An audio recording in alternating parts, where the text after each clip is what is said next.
예, 여의도 대통령이라고 우리 김소희 의원이 벌써 얘기하셨는데 누구 얘기하는지 잠시 후에 한번 확인해 보도록 하겠습니다. 자, 오늘 출연하신 세 분을 여러분께 소개해 드리도록 하겠습니다. 민주당의 부승찬 의원님, 국민의힘의 김소희 의원님, 네. 그리고 SBS 보도국의 정화석 논설위원 나오셨습니다. 어서 오십시오. 안녕하세요. 김소희 의원님, 잠깐 광고 나간 사이에 여의도 대통령 이야기가 혹시 방송에 나가는지 모르겠습니다. 누구를 갖고 여의도 대통령이라고 좀 얘기하신 거예요? 네, 오늘 오전에 이제 1시간 동안 제가 경청을 했던 분을 말씀드리는 겁니다. 1시간 동안 경청. 귀에서 요새 말로 귀에서 요새 젊은 애들 말로 네. 귀에서 피나는 줄 알았습니다. 교섭단체 대표 연설 네. 정청래 대표도 데뷔전이잖아요. 그렇죠. 예.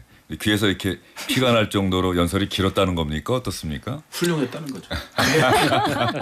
딱 꽂혔다는 거. 이왕 말 하신 김에 왜 어떤 면에서 그러셨는지?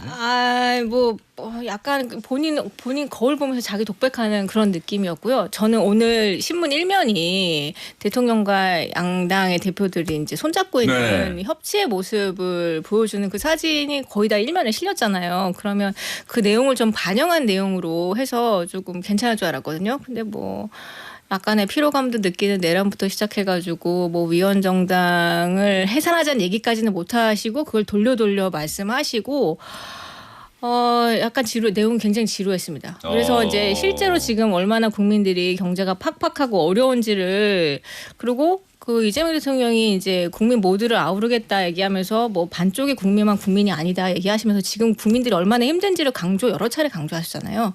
그럼 거기에 맞는 경제를 어떻게 하겠다, 민생을 어떻게 하겠다 그런 메시지가 좀 담겼으면 싶거든요. 여당 대표로서. 그런데 그런 메시지는 조금 없었습니다. 매우 알겠습니다. 아쉬웠습니다. 네. 예. 국민의힘에서는 정청래 대표를 여의도 대통령이라고 부르는 모양이죠? 오늘 메시지는 그랬습니다. 그리고 그 뭐 하나를 인용하셨더라고요. 굉장히 이제 이쪽 바닥에서는 이제 그 왜 유명한 영국의 정치가 유명하신 분 있잖아요. 절대 권력은 절대 부패한다. 예. 그 말씀하셔서 깜짝 놀랐습니다. 당신한테 한 얘기인 줄 알았고. 예. 그래서 지금 하시는 민주당이 하는 그런 행동들이 뭐 국민들한테는 절대 권력으로 비춰질 수도 있고, 근데 그게 계속되면. 지금의 이재명 정부의 수명을 저는 단축시킨다고 생각하기 때문에 네, 그런 부분들을 뭐 스스로 잘 판단을 좀 하셨으면 하는 바람이 있죠. 알겠습니다. 네. 김소희 의원님 말씀을 길게 들었으니까 부승찬 의원님한테는 오늘 정청래 대표의 연설이 어땠는지 민주당 의원으로서 오늘 민주당 의원들은 뭐 50분 정도의 연설에 한 40번 박수 쳤다 뭐 이런 얘기가 나오던데요. 네, 그 정도 친것 같습니다. 예. 열심히 박수를 쳤습니다. 그 박수 치라는 지시가 내려온 건 아니고 자발적이다. 예, 박수 치라는 지시가 보통 있습니다. 없었어요. 그 우리 김소희 의원님께서 너무 이 날카로운 지적을 부드럽게 돌려서 말씀해 주시나 고생 많으셨고요. 사실은 내란 종식 그잖아요. 지금 너무나 많은 것들이 나오고 있고 그리고 이거에 비해서 어찌됐든 내란 수개의 범죄 혐의를 갖고 있는 윤석열을 배출한 당이고 거기서 후보를 냈고 그러면 이제 진정한 반성과 뭐 이런 것들이 있어야 되는데 전혀 없거든요. 이건 피로감을 떠나서 결국은 우리는 역사적 과정 속에서 반드시 정리하고 가야 되는 시대적 정신이라고 좀 생각하고요.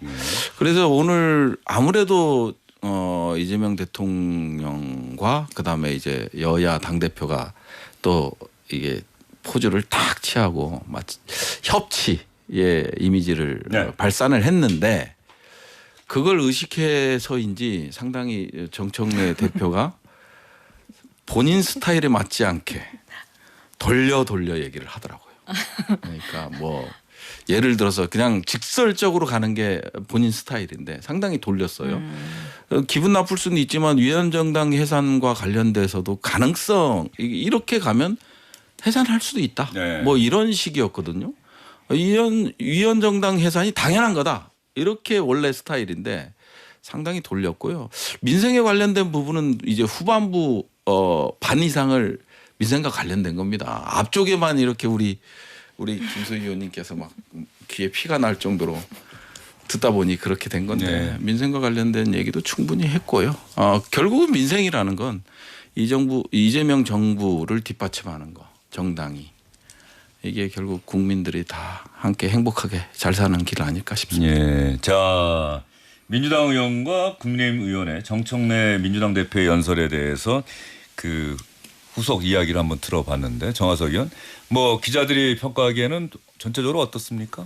뭐 일단 좀 길었고요. 예. 50분이 좀 넘더라고요. 예. 한시간 그리고 넘었습니다. 뭐 조금 전에 저 부승찬 의원도 말씀을 하셨지만 사실은 정청래 대표 스타일이면은 이거보다 좀 더 세지 않을까라는 생각을 많이 했거든요. 예. 근데 아마도 그래도 이제 그 이 집권 여당의 대표니까 그런 부분에서 좀 신경 쓴 부분도 있을 것 같고, 예. 그다음에 어제 나왔던 그 이 그림들 있지 않습니까? 야당 대표하고 뭐 대통령하고 이제 3인이 손을 잡고 있는 그런 그림, 그 부분에 대한 호평이 좀 있었잖아요. 예. 그래서 그런 부분도 오늘 대표 연설에서 그래도 그나마 위원 정당 심판의 대상이 될지도 모르겠습니다. 아까 뭐 어법을 잠깐 부 의원님 말씀하셨지만 저도 그건 공감합니다. 분명히 이거 아니었으면은 정청래 대표 스타일이었으면은 이거는 바로 위원 정당 해산의 그 대상이 된다라고 이제 그렇게 얘기를 했을 것 같은 느낌은 들어요. 예, 그렇죠. 국민의힘 향해서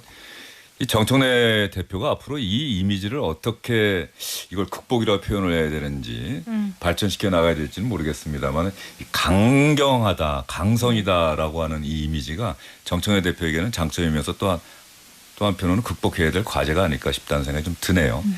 예, 알겠습니다. 그러면 정청래 대표 연설을 여러분과 함께 들어보도록 하겠습니다.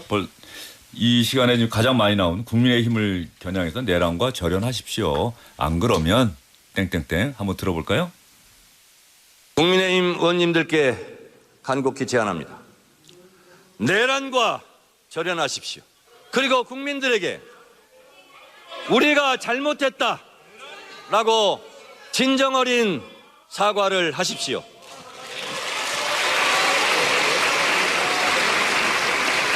언제까지 내란당의 오명을 끌어안고 사시렵니까? 이번에 내란 세력과 단절하지 못하면 위원정당 해산 심판의 대상이 될지도 모릅니다. 명심하십시오. 위원정당 해산 심판의 대상이 될지도 모릅니다. 국민의힘에서는 저거 지금 계속 아마 경계하고 있을 거예요. 저 지방선거 전에 실제로 현실화하는 건 아니냐. 그 상태에서 지방선거가 치러질 것 같다라고 하는 우려가 많이 있던데 실제로 그렇습니까? 아니, 일단 지금 특검을 계속 연장시키는 법안을 하고, 그게 결국 지방선거까지 이 얘기를 계속 끌고 가서 우리의 지방선거를 망치겠다라는 뭐 계획이라는 거는 뭐 생각하면 다 위원정당 알지 해산 않겠어요? 심판 청구가 실제로 헌법재판소에 네. 제기가 되는 상황이 올 거다라고 하는 저는 얘기를 그렇게 많은 분들이 생각합니다. 하는 것 같아서. 뭐 저희가 더 잘못을 한다면 예. 충분히 이제 민주당이 이제 지지율을 얻고 가능하겠지만 그건 저희한테 좀 달린 일이라고 생각하고요. 예.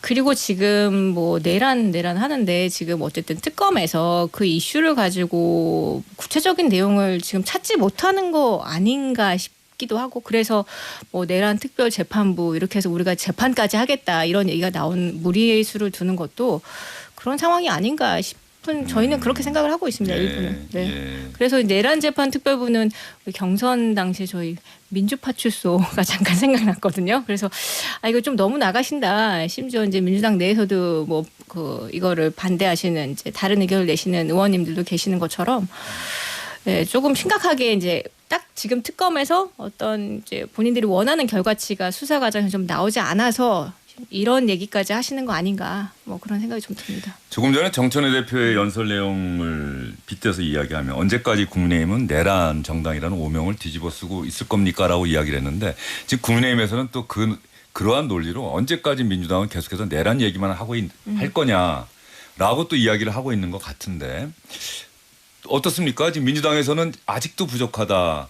근데 어떤 분들은 그렇게 얘기할 수 있을 거 아니에요. 특검이 수사를 하면 특검에 맡기고 민주당과 정치권은 국민에게 민생과 미래를 얘기해야 되는 것 아니냐. 그런데 민주당 의원들로서는 또 그렇지 않다라고 또 얘기할 수밖에 없을 것 같은 또 상황도 있을 것 같은데, 부승찬 의원님 생각은 어떠세요? 뭐 역사적 과업이라고 생각을 해요. 근데 이제 계속 시간이 지나다 보니까 국정을 문란시킨 행위에 대해서 너무 가벼이 받아들이는 것 같아요. 근데 특검을 통해서 계속적으로 나오잖아요. 이게 안 나오고 여기서 끝나버리면 되는데 시간적으로도 촉박을 하고 어찌됐든 이걸 정리하고 가는 게 정말 중요하죠. 이 내란을 정리하는 것도 민생입니다. 지금 우리 추운 겨울 12월 3일 날 국민들은 여의도에 몰렸고요. 그 이후로 이제 탄핵 인용이 될 때까지 4개월을 장장 4개월을 차디찬 아스팔트 위에서 국민들이 이 민주주의를 회복시켜야 된다는 일념 하나로 거리로 나섰잖아요. 이게 민생이 아니고 뭐겠습니까? 그래서 특별재판부나 이런 부분에 대해서는 물론 이견이 있을 수밖에 없어요. 뭐 이게 결국은 상권 분립이 무너질 수도 있는 거고 그잖아요. 또 다른 정치인에 의해서 뭐 결정되는 판사들이라면 무너질 수도 있는 거죠. 하지만 이게 민주당 전체의 의견은 아니다. 그리고 지도부에서 민주당 전체 의견은 아니다. 내란 특별재판부가. 예. 근데 이제 전담 재판부에 대해서는 상당히 지금 말이 약간 바뀌더라고요. 특별재판부에서 전담재판부로 표현이 바뀌더라고요. 특별재판부는 박찬대 전 원내대표가 이제 발의를 했던 예, 거고. 115명이 함께는. 예. 저도 이제 거기 예. 일원이었고요. 그러면 이제 그 전담 재판부는 이제 법원 내, 그렇죠. 네, 사법부 내에 두는 거고 기존의 판사들로 구성되는 거고 지금 보시면 알겠지만 이 우리가 이제 헌법에 그것도 명시하고 있어요. 국민들은 신속한 재판을 받을 권리를 갖고 있잖아요. 헌법에 명시 규정돼 있죠. 그러면 매일 사법부에서 문제 제기하는 게 우리 판사 1인당 재판 건수가 그렇죠. 몇 개냐. 예. 이렇게 강조하거든요. 예, 예. 그렇기 때문에 내란 전담 재판부 저는 이 부분에 대해 설치에 대해서는 이거를 굳이 일반인 재판들이 계속 딜레이가 되거든요. 지금 군사법원만 해도 마찬가지예요. 예. 군사법원도 지금 아예 피의자로 기소가 된 피고인인데도 재판이 열리지 않는 경우가 지금 예. 6개월째. 이런 것들이 있기 때문에 전담 재판부에 대해서는 그나마 의견을 내는 사람들이 있어요. 예. 예, 그래서 특별 재판부를 마치 민주당 전체 의원들이 내는 건 아니고 예. 그다음에 3대 특검 특위에서 특별 재판부에 대한 의견이 나왔었죠.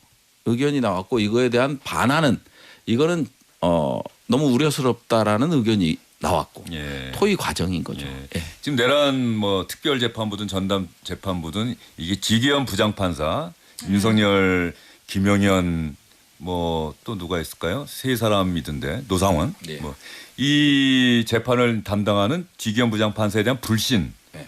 이게 지금 민주당이 상당히 강한 것 같은데 정화석 의원 윤석열 전 대통령 측이 이런 상황에서 또 위헌법률 심판 제청을 하고 헌법소원을 내겠다라고 이야기를 해서 지기현 부장판사가 이 상황에서 그것까지 받아들일 가능성은 별로 없지 않느냐. 그거 받아들이는 순간 정말 민주당은 난리가 날 텐데 왜냐하면 재판이 중단되잖아요.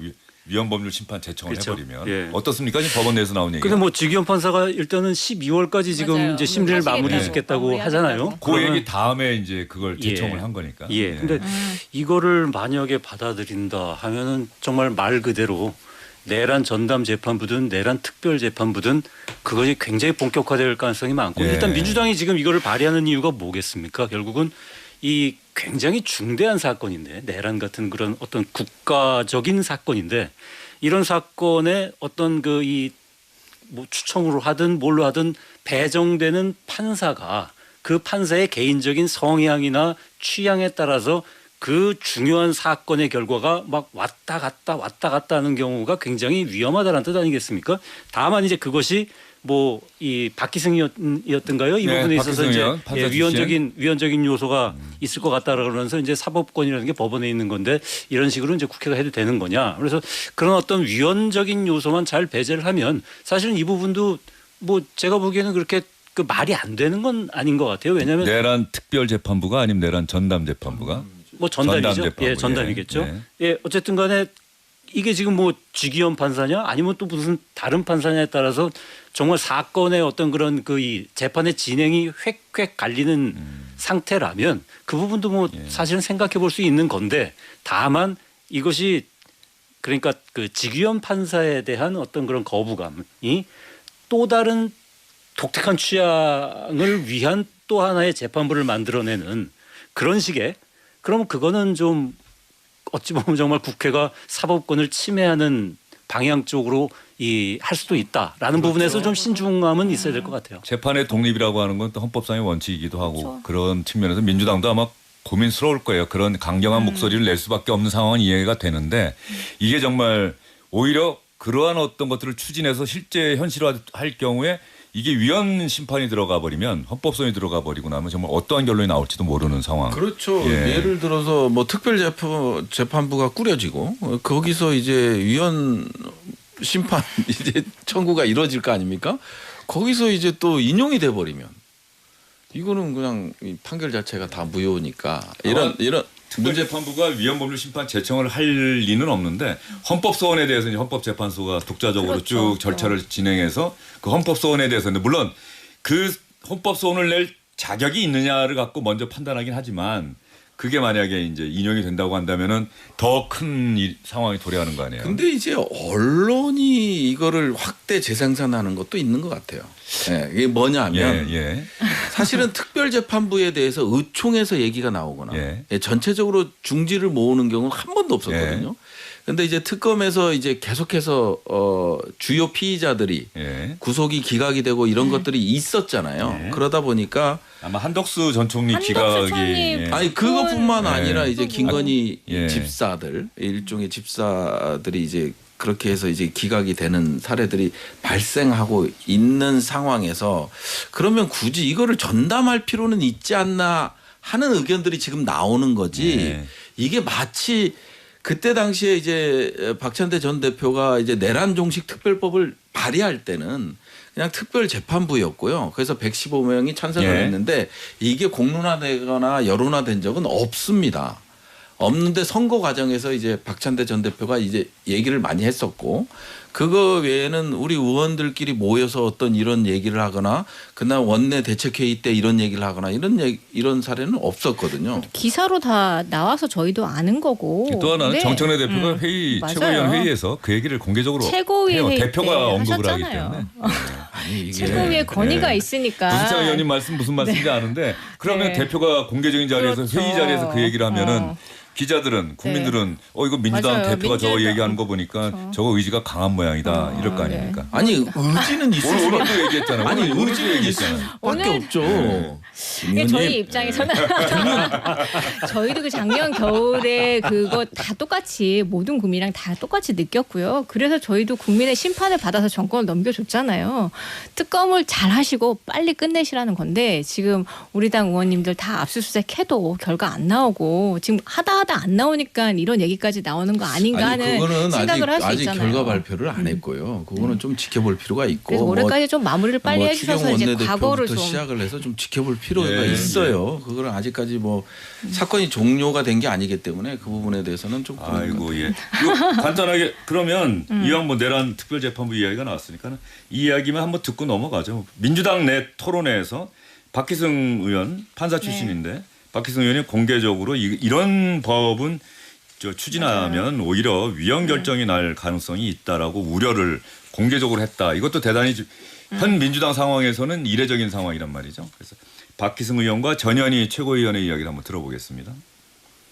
헌법 개정 없이 국회에서 논의해서 법안을 통과시키려고 한다는 굉장히 위험한 발상입니다. 위헌이 나버리면 그 책임을 누가 질 겁니까? 윤석열이 국회 그 상권분립 정신을 무시하고 계엄을 발동해서 총칼을 들고 들어온 거와 국회가 힘이 세다고 이것은 마구잡이로 공격하는 것은 자칫 박희승 의원님, 일단 말씀하신 것은 일단은 아직 특위나 당 차원에서 논의된 사안은 아니다라는 말씀 드리고요. 예. 당 차원에서 논의 안 됐어요. 예, 알겠습니다. 계엄과 똑같다. 저 워딩이 예. 제일 중요합니다. 예. 우리가 하는 일이 맞아. 비상계엄을 선포한 윤석열 전 대통령 내란 세력과 똑같아서는 네. 안 되는 것 아니냐라고 맞아요. 하는 박희승 의원의 우려는 뭐 충분히 저도 아니 다양한 의견들이 예. 나옵니다. 다양한 의견들이 나오고요. 뭐 그러다 보니까 이제 전담 재판부 얘기도 나온 거고요. 예. 어찌됐든 이게 가장 피해자는 국민들이지 않습니까? 예. 그렇기 때문에 전담 재판부는 저는 필요해 보인다고 보여집니다. 여전히. 알겠습니다. 예. 그게 그런데 법원에서 원래 재판부는 법원이 지정하는 거잖아요. 그거를 그쵸. 저 사법부. 법을 통해서 가령 법원이 아닌 다른 누군가가 그 재판부를 지정한다. 그러면 이 부분은 계속해서 논란이 생길 수밖에 없는 것 같아요. 정치의 사법화를 네. 우려하시는 분들이 진짜 그렇잖아요. 많으시잖아요. 박희승 의원이 예. 말한 그런 예. 어떤 위헌 예. 소지라는 부분이 사실은 그 사법권이 법원에 있는 건데 그렇죠. 그 부분에 있어서 재판부 배당을 사실은 어떻게 보면 이제 의회가 하는 맞아요. 그 이런 상황으로 해석이 될 수도 있기 때문에 네. 그런 부분들에 대한 우려를 갖다 얘기한 거. 알겠습니다. 자, 정청래 민주당 대표 연설 한번 또 들어볼까요? 검찰청 폐지 이게 추석 선물로 국민들에게 드리겠다는 이야기를 처음부터 했는데 이제 얼마 전 고위당정에서 확정이 됐죠. 그래서 그 내용이 오늘 연설에도 포함됐습니다. 한번 들어보겠습니다. 독점에서 분점으로 소수의 지배에서 다수의 참여로 가는 것이 국민 주권 시대의 진정한 민주주의입니다. 검찰 부패의 뿌리는 수사권과 기소권의 독점입니다. 수사와 기소를 분리하겠습니다. 공소청은 법무부에, 중수청은 행안부에 두고 검찰청은 폐지하겠습니다. 개혁은 타이밍입니다. 개혁에도 골든타임이 있습니다. 추석 귀향길 뉴스에 검찰청은 폐지되었다. 검찰청은 역사 속으로 사라졌다는 기쁜 소식을 반드시 들려드리겠습니다. 자, 뭐 저 내용은 뉴스는 아니에요. 그죠? 네, 네, 뉴스는 오늘, 아닌데 오늘. 정청래 대표가 아마 본인이 한 약속을 지킨다라고 하는 의미에서 아마 그 내용을 또 집어넣은 것 같고요. 하나 더 들어보겠습니다. 이 얘기 하나 하고 넘어가야겠네. 이 중앙일보인가요? 이 검찰 개혁 관련해서 후속 입법 보완책을 논의할 기구를 만드는데 정부와 대통령실에서는 이거는 정부 입법 형태이기 때문에 당과 정부가 그 기구를 만드는 데 참여를 하고 나중에 이제 입법화하는 과정에서 당과 긴밀히 논의한다. 그런데 정청래 대표가 무슨 얘기냐. 지난번에 논의할 때 당정대가 다 같이 참여하기로 하지 않았느냐. 이것 때문에 우상호 정무수석과 상당한 논쟁이 있었다는 내용을 우상호 수석의 발언이라고 하는 내용까지 집어넣어서 중앙일보가 자세히 썼더라고요. 그러니까 평소 우상호 수석이 잘 쓰는 표현이 또 들어가서 우상호 수석이 정말로 이런 말을 한 것 같다는 느낌은 드는데 우상호 수석은 그게 사실이 아니다라고 이야기를 하는 것 같아요. 그 보셨습니까, 정화서 의원? 그 내용이 상당히 중앙일보가 길게 써서 오늘 많은 언론이 좀 인용을 하고 있던데. 예, 그 기사는 제가 예, 봤는데요. 예. 뭐 우상호 수석의 해명까지는 예. 못 봤고, 근데 뭐 그럴 수도 있을 것 같다라는 느낌. 뭐 예. 조금 전에 주영진 의원 뭐 그동안 이제 우상호 수석 그 이전에 예. 취재해본 그 경험에 따르면은 상당히 우상호스러운 멘트다라는 느낌이 뭐 그 드는 부분은 저도 좀 동의를 합니다. 예. 예.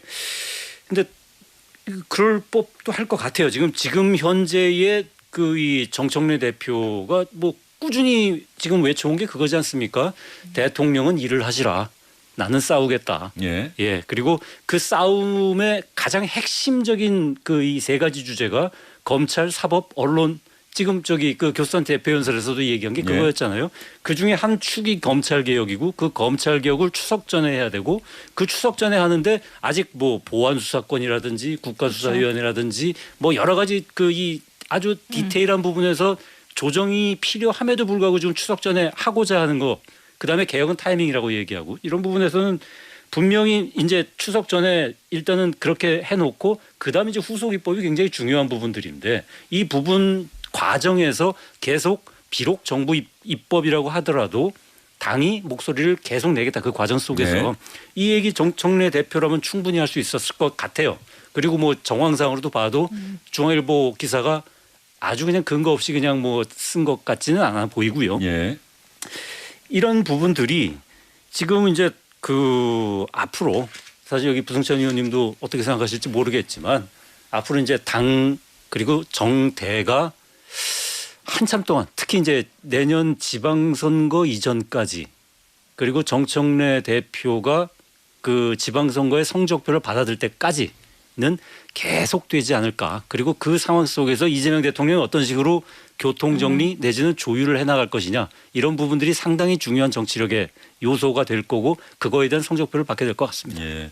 어쨌든 간에 이 기자들이 기사를 쓰는 건 이 중앙일보 기사를 보면서 이거는 열심히 취재해서 나온 기사라는 생각은 들어요. 정확한 팩트 여부는 좀 더 확인해야지만 이 자리에 참여한 누군가의 이야기를 들었기 때문에 이런 기사가 나온 거고 우상호 수석이 정청래 대표가 당도 참여해야 된다. 왜 합의해놓고서 그러느냐 그랬더니 우상호 수석이 의원 입법이 아니라 정부 입법 형태로 발의가 되는 건데 왜 당이 관여하느냐. 정청래 대표가 아니다. 사전 협의했던 초안대로 당도 후속 정부 법안을 만드는데 참여해야 된다고 맞섰다. 계속 이런 실랑이가 반복되니까 우상호 수석이 여기서 제가 느끼는 게 이 워딩이 이 말이 우상호 수석 스타일의 발언이라는 거예요. 내가 정치를 해도 막말로 이거 자주 쓰는 표현이거든요. 여기 있는 사람들보다 더 오래 했고 내 스타일을 잘 알지 않느냐. 이건 정말 우상호 아시죠? 내 스타일 잘 알지 않느냐.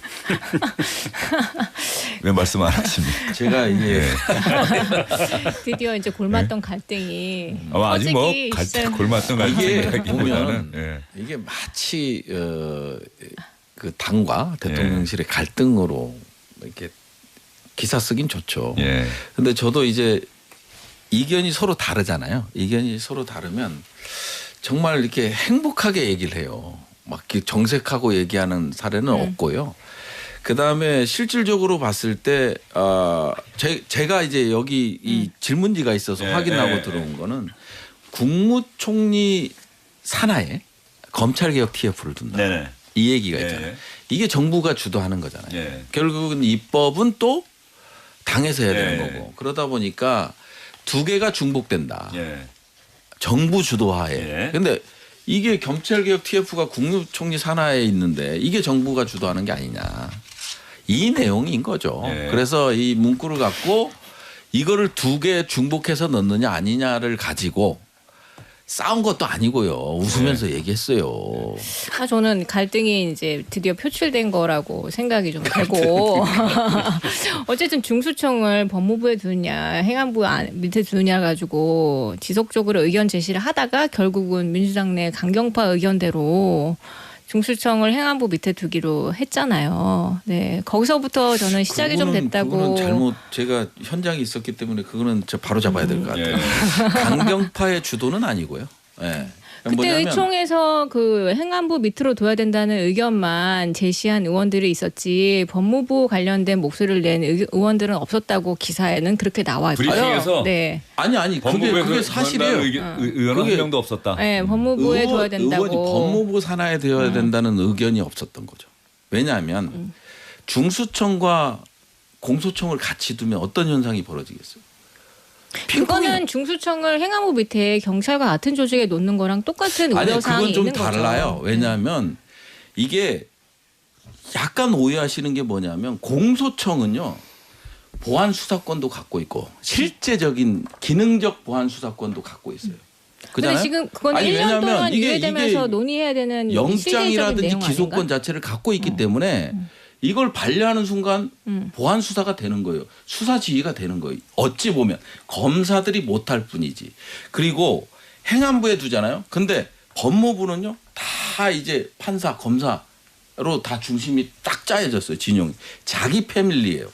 근데 행안부 리더십은 좀 달라요. 장관부터 차관부터 좀 다르거든요. 경찰하고 좀 달라요. 리더십이 다르고 미래의 권력에 대한 두려움 이걸 가지면 개혁은 못하는 거죠.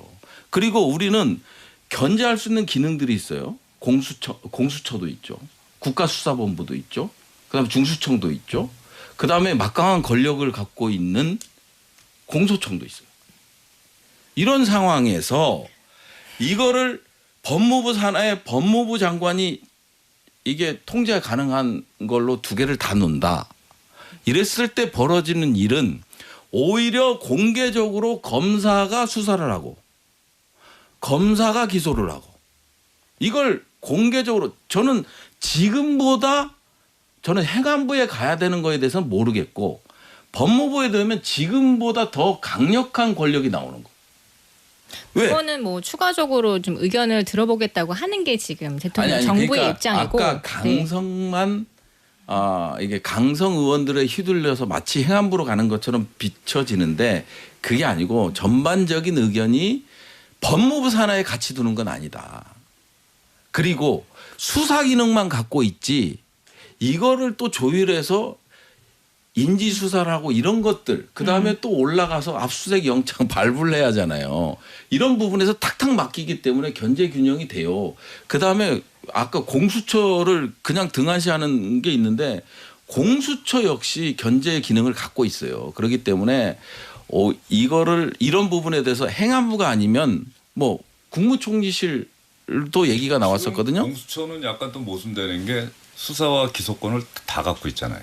그렇죠. 예. 근데 이제 고위공직자에 예. 대해서만 예. 하는 예. 거니까 그게 좀 차이점이 있는 거기 때문에 공수처가 국민들한테 지금 신뢰를 뭐 시간이 짧아서 그러긴 하지만 아직까지 신뢰를 주지 못하고 지난 내란 범죄 수사 관련해서도 내란 혐의 수사에서도 공수처가 실력이 맞아요. 없음이 네. 만천에 드러나고 많은 국민들이 그래서 불안해했던 것 아닙니까? 검사 수도 너무 적었고요. 예. 어쨌든 이제 사실은 인력 개혁의 자체가. 방향에 대해서는 권력이 한쪽으로 집중되지 않게 네. 해달라는 국민들의 요청이 좀 있는 것 같고 그런 우려에 대한 것들을 이미 대통령실은 정부는 알고 있는 것 같아요. 그래서 그런 부분들을 이제 TF를 구성해서 좀 하겠다라는 건데 거기 당 대표께서 아니 계속 그거는 다 저 협의된 내용을 발표하는 거지 거기서 어느 정도 조율이 됐기 때문에 당정대 그 협의를 통해서 결정을 하는 거거든요. 근데 거기 가서 결정도 안 되는 걸 가지고 당이 주장한다고 해서 그래 행안부로 줘 이런 거는 말도 안 되는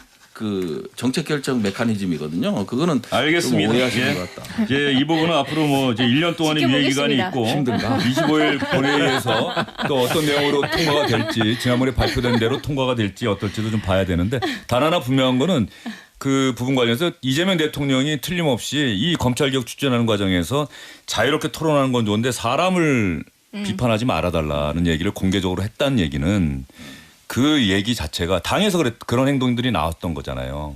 그러다 보니까는 이재명 대통령의 그런 발언 자체가 민주당에서 적어도 정성호 법무부 장관 맞습니다. 이런 책임을 지고 있는 사람을 공격하지는 말아야 되는 것 아니냐 우려가 있었던 거죠. 그리고 검찰개혁 관련해서 정청래 대표가 언론은 기우제 지내지 마라. 당정대는 한 원팀이다.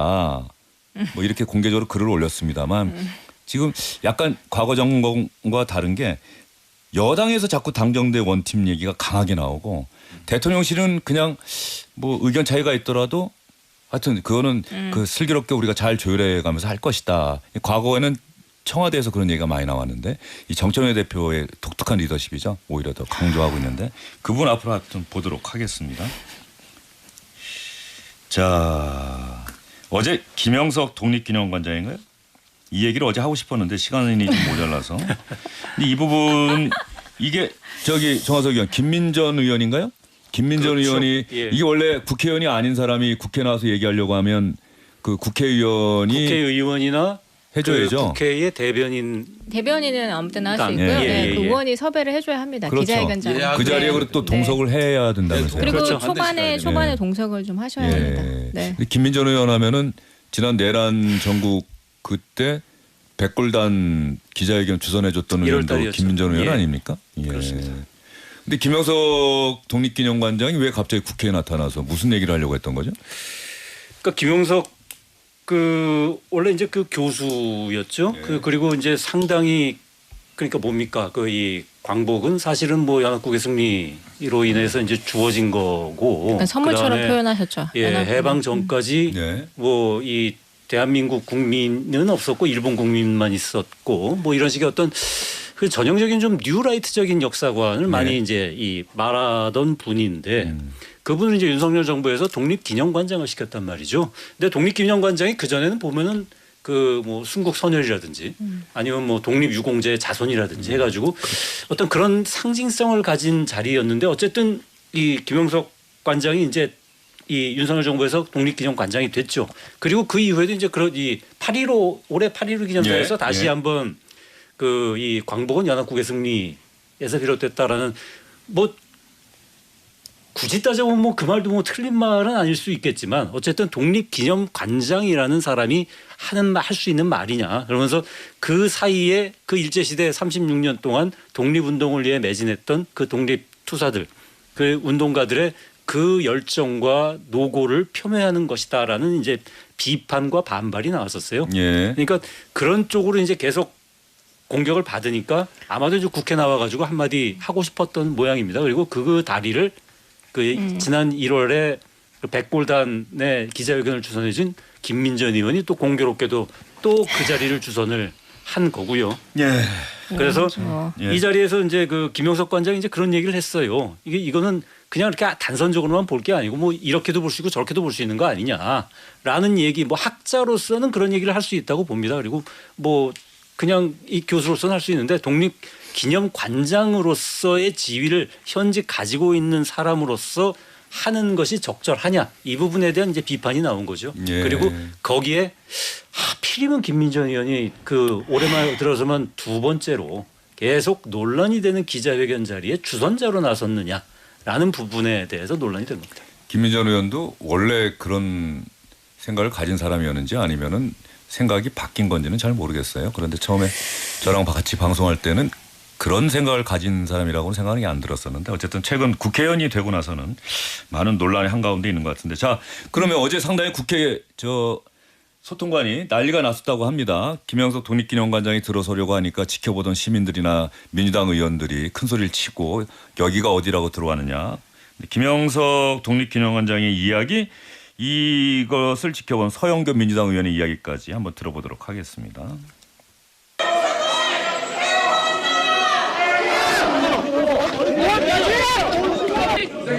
여기가 어디라고? 여기가 어디라고?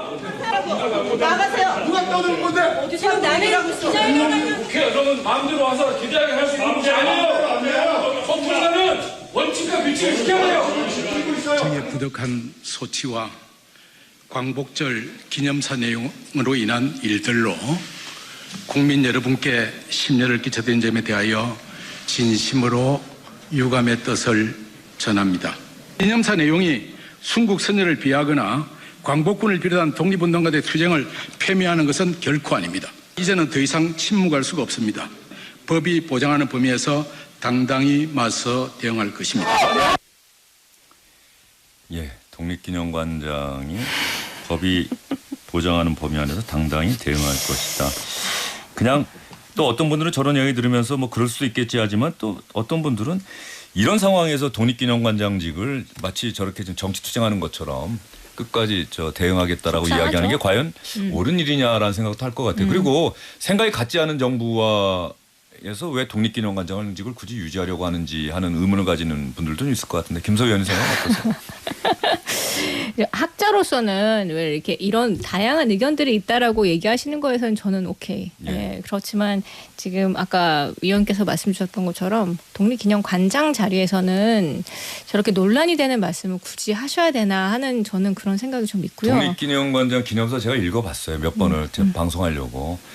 이런 견해도 있다. 이런 견해도 있다. 이런 견해도 있다. 좋습니다. 그런데 이 독립은 맞아요.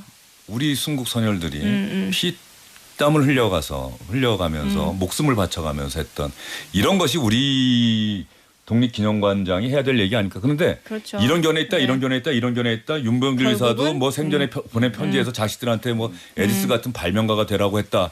전혀 이 광복절과 맞지 않는 얘기를 쭉 맞아요. 썼더라고요. 네. 예. 저는 집안이 3대째 독립유공자 집안이라서 개인적으로는 굉장히 불쾌합니다. 이런 발언에 대해서는. 네. 근데 이제 왜 김민정 의원께서 이런 자리를 또 어레인지 하셔가지고 이렇게 또 논란을 일으키는지에 대해서는 제가 뭐 직접 여쭤봐야 될 것 같기도 하지만 네, 일단은 저는 이렇게 논란을 일으키는 이 지점에 대해서는 뭐 상당히 네, 안 좋게 김소희 의원이 생각합니다. 네. 몸담고 있는 국민의힘 정부가 네. 왜 또 이런 분을 독립기념관장에 또 임명했는지도. 네. 그러니까 앞단에 주신 것처럼 이게 상처받으신 분들한테 죄송하다. 예. 뭐 이렇게 논란을 일으켜서 죄송하다. 거기까지만 하고 했으면 싶은 이야기가 저 얘기가 아니었던 거죠. 저 얘기만 했으면 저는 이렇게 이제 죄송하다 네. 반성하는구나 했지만 그게 메인이 또 아니었잖아요. 그러면 저는 왜 이 시기에 이 타이밍에 또 이런 굳이 그럼 우리 국사교육을 다 답답하죠. 바꿔야 돼요. 답답하죠. 우리 국사교육 다 바꿔야 네. 돼요. 이분이 유튜브 강연하는 거 보니까 뭐 네. 일본에 떨어진 원자폭탄 2개가 우리의 해방을 가져왔다. 뭐 이렇게 이야기를 하더라고요. 네. 근데 민주당으로서도 답답한 건 방법이 없잖아요. 예. 버티면 그렇죠. 그만두게 할 방법이 없잖아요. 예, 방법도 없고 그다음에 이제 뭐 임기를 대통령과 같이 한다라는 법도 예. 이거 역시도 소급입법이 안 되니까 예, 소급해서 소급입법, 적용하기도 예, 어렵고. 그것도 안 돼요. 예. 위헌적 소지가 예. 있어서 그런 부분도 어렵고 하기 때문에 이분이 안 나가겠다고 하면 계속 끌고 가야 되는데 이제 그렇게 되면 법적 대응을 하겠다는 거 아니에요. 그러면 그렇죠. 광복군 후손들, 독립군 후손들 다 이런 분들이 이제 재판장에 서야 되는 그 희귀한 장면이 연출될 밖에 없는 거거든요. 학자로서 뭐 어떤 주장도 할 수 있어요. 그 그렇죠. 주장이 네. 옳고 그름을 내가 증명해내면 되니까. 그런데 이게 아니고 아까도 우리 김소희 의원이나 정 의원님도 말씀하셨지만 이게 사실은 독립 기념관장이잖아요. 근데 지금 하시는 말씀은 전부 적으로 돌리겠다라는 거 아니에요. 나한테 뭐 명예를 훼손한다든지 뭐 한 거에 대한 적으로 돌리겠다. 근데 적으로 돌리는 사람들이 전부 독립군 후손, 광복군 후손들이라는 게 문제죠. 네, 이거 누굴 정말 위한 큰 건지 잘 모르겠습니다. 정말 큰 사건입니다. 알겠습니다. 아, 그리고 또 왜 이 타이밍에 저렇게 네. 저희 당한테는 뭐 좋을 것 같지는 않습니다. 네. 김소희 의원님 또 얼굴 보니까 갑자기 장동혁 대표 이야기도 들려드려야 될 것 같은데 제가 질문하고 싶은 게 갑자기 네. 생각이 났어요. 정청래 대표 오늘 국회 연설. 장동혁 대표가 아마 내일 연설하게 되겠죠? 네. 네, 장동혁 대표도 데뷔전일 텐데 그 장동혁 대표의 반응 한번 들어보도록 하겠습니다. 거대 여당 대표의 품격을 기대했는데 너무나 실망스러웠습니다. 기세는 여의도 대통령을 보는 것 같았습니다. 그런데 내용은 거울을 보면서 자기 독백을 하는 것처럼 보였습니다.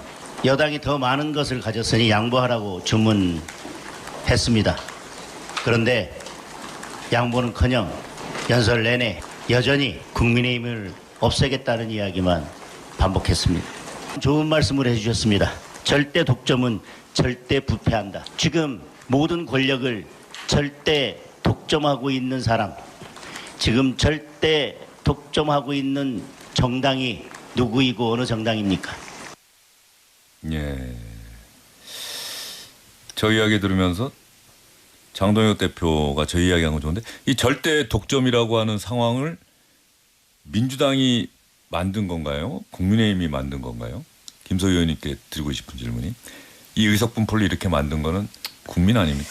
국민이죠. 예. 국민이 심판을 그렇게 했으니까 예. 저희가 지금 이런 상황에 처한 거는 그냥 선거에서 져서 예. 그런 겁니다. 예. 그래서 지금 장동혁 대표가 앞으로 해야 될 일도 결국 민심을 얻어서 선거에서 네, 이기는 선거에서 거죠. 이기면 예. 됩니다. 예. 그래서 이제 그 이기는 과정에서 지금까지 장동혁 대표가 하신 뭐 인사나 뭐 정책위 의장님, 김도우 부장님, 의원님 하잖아요. 여러 가지 탕평 인사를 하려고 노력을 하고 선거 때 보여줬던 거랑 좀 다른 모습을 보여주고 있거든요. 왔다 갔다 하던데요. 그리고 또 뭐 윤석열 전 대통령 접견은 안 가는 척하다가 다시 또 약속 지킨다 그러고 한동훈 전 대표는 나를 최악이라고 한 사람과 어떻게 같이 가느냐 또 이런 그래도 얘기도 하고. 그걸 실행에 옮기거나 그러지는 않고 있는 상황입니다. 아, 그래요? 네, 그래서 그리고 이제 정책을 강화해야겠다 해서 그 국민들이 원하는 정책을 통해서 민심을 얻겠다라는 그거에 대한 생각은 확고해서 그걸 좀 저희는 좀 기대를 하고 내일 있고. 연설을 잘 들어봐야겠네요. 내일 네. 연설은 송원석 대표가 송원석 대표가 하나요? 장혁 대표가 안 하고?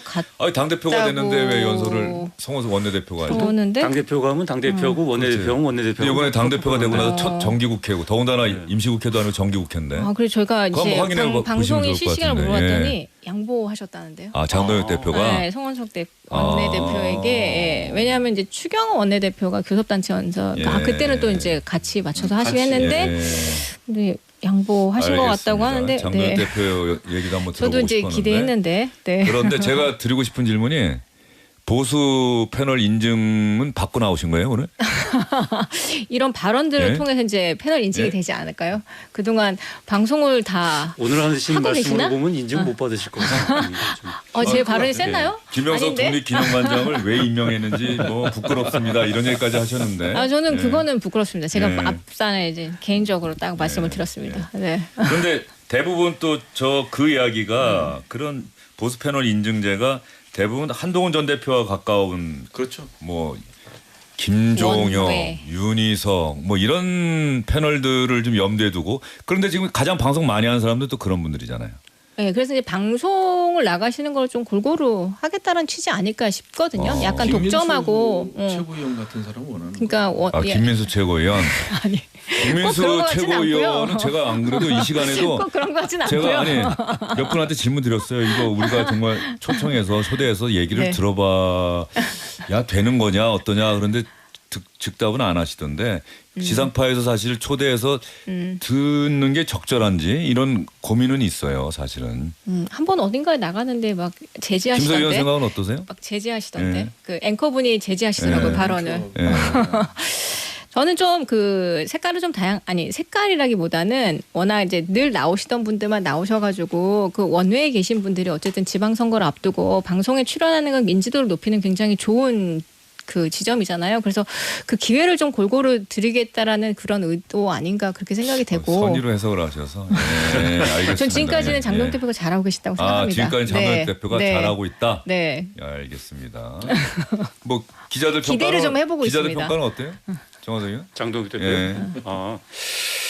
장동욱 대표가 과연 어떤 사람이냐 이게 이제 기자들 입장에서는 굉장히 궁금한 예. 부분이거든요. 예. 그 왜냐하면은 뭐 그 이전에 그러니까 지금 현재 1.5선이신데 예. 그 처음 정치권에 입문하실 때에 대한 무슨 어떤 얘기들도 좀 있고 예. 뭐 그게 제가 구체적으로 확인을 못했기 때문에 예. 뭐 말씀드리지 않겠지만 그 다음에 한동훈 대표 체제에서 수석 최고위원을 예. 하셨고 그렇죠. 그 전에 사무총장도 하셨고 비대위원장 시절 예. 사무총장도 그다음에 하셨고. 그 이후에는 또 굉장히 그 친윤의 깃발을 높게 드셨고 예. 그다음에 이번에 전당대회 전까지는 거의 예상을 하지 못했는데 혜성처럼 나타나셔가지고 결국은 당대표까지 오르셨고 예. 그러니까 이런 부분들이 결국은 정말 장 대표의 본 모습이 무엇이냐 이런 부분은 사실 기자로서는 전부 다 아마 궁금해할 거예요. 예. 그래서 오히려 그러니까 그 여태까지 그 장동혁 대표가 여의도에서 이 행해온 행보들을 보면 어찌 보면 굉장히 상황 판단력이나 어떤 전략적 유연성이 강하신 분 아닌가라는 예상을 하는 기자들이 사실 꽤 됩니다. 뭐 꼭 저라고는 말씀을 안 드리겠지만 근데 이런 부분들이 분명한 건 지금 이제 강성 당원의 지지 기반을 기초로 그다음에 친윤 세력의 어떤 그런 이 지원을 토대로 해서 당대표가 된 거는 뭐 부인할 수 없는 사실이잖아요. 근데 지금부터는 이제 당대표 유지가 중요해지는 부분인데 그 유지라는 부분이 가장 분수령은 내년에 지방선거가 될 거고요. 네. 그렇죠. 그 내년 지방선거에서 성적표를 받아들이기 위해서 그러니까 준수한 성적표를 받아들이기 위해서는 지금 무엇을 해야 될 것이냐라는 부분이 아마 장 대표에게 고민이 있을 거예요. 그러면서도 아직까지 당내 기반이 뭐 그렇다고 확고하다고 보기가 좀 어렵기 때문에 예. 지금 전당대회에서 나에게 보여준 그런 어떤 그 지지 기반을 가져가면서 지방선거에서도 선전할 수 있는 그 절묘한 길이 어딘가를 가장 고민하고 있는 사람이 제가 보기엔 장동혁 대표일 것 같고요. 알겠습니다. 그런 고민이 예. 나타나는 게 어제 영수회담이라든지 예. 뭐 오늘 교섭단체 대표 연설 정청래 대표 연설에 예. 대한 반응이라든지 예. 이런 부분에서 문득 배어 나오는 거 아닌가 싶습니다. 알겠습니다. 예. 어제 회담은 영수회담이라는 표현을 안 쓰기로 했죠. 예. 그러네요. 영수회담은 아니고 여야 대표 회담. 예. 근데 전체적으로 뭐 정화석 의원 이야기한 그대로 근데 최근에 정치인들이 이제 이렇게 부닥치는 그 운명이 과제가 당원들의 목소리를 잘 반영하는 것. 그런 정치를 하는 게 중요한데 동시에 그거 갖고만은 이길 수가 없잖아요. 그렇죠. 아무리 민주당 당원이 많다고 하더라도 맞아요. 국민의 수만큼 될 수는 없잖아요. 그러니까 이 중도 확장성이 정말 중요하거든요. 10초 드리겠습니다. 네, 10초 중도 시간이 확장성이 됐어요. 네. 중요하기 때문에 장동혁 뭐 상대 당 대표이기 때문에 네. 성공하는 길은 지금 스탠스로는 안 된다. 예. 네. 알겠습니다. 네. 시간 주셔서 중요하죠. 감사하고요. 대통령실에서 인사수석을 이제 그동안 없었는데 그래서 조성주 한국법령정보원장을 임명했고 국민통합위원장 윤석열 정부 때 김한길 전 대표가 맡았던 그 자리를 이석연 전 법제처장 임명했고 가수 박진영 씨가 네. 대중문화교류위원회 공동위원장이 됐다고 하네요. 예, 이런 인사가 있었다는 점까지 여러분께 말씀드리겠습니다. 자, 세 분 수고 많으셨고요. 수고하셨습니다. 네. 고맙습니다. 감사합니다. 예, 지영진의 수식교 오늘은 여기까지입니다. 고맙습니다.